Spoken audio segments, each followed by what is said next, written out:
చేశారు, నవ్వారు. ఈ దినాన రానున్న దినాలు భయంకరమైన దినాలు. ప్రభువుని నమ్మితే పరలోకి వెళతాము, లేకపోతే నరక వెళతాము. అయ్యలారా అమ్మలారా, యేసయ్యను నమ్మండి, యేసయ్య సన్నిధికి చేరండి అని చెబుతాం.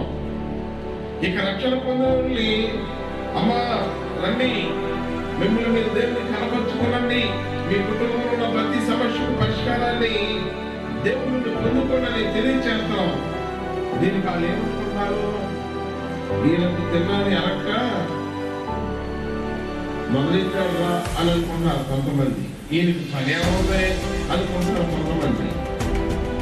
బదులు అని కొంతమంది అనుకుంటున్నారు. అవునా కదా?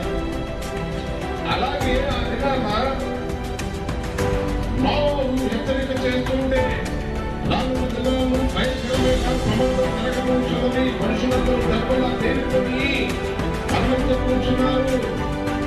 ఎవరైతే నేను చెప్పే ఈ సత్యానికి నమ్మి ఇదిగో ఈ యొక్క రక్షణనే పడవలకు వస్తారో వారు బ్రతుకుతారని చెప్తే త్యాగం చేశారు, అవమానపరిచారు. వీడికేం పర్లేదురా అని చెప్పుకున్నారు. నోవహు మాట వినలే. ఈరోజు మీరు వింటున్నారా? పాస్టర్ గారి మాట ఇంటి ఏమంటుందా అని అనుకుంటున్నారు. నేను వినమనేది నా మాట కాదు. ఏమాట? సర్వ ప్రపంచానికి దేవుడు ఉన్న దేవుని మాట.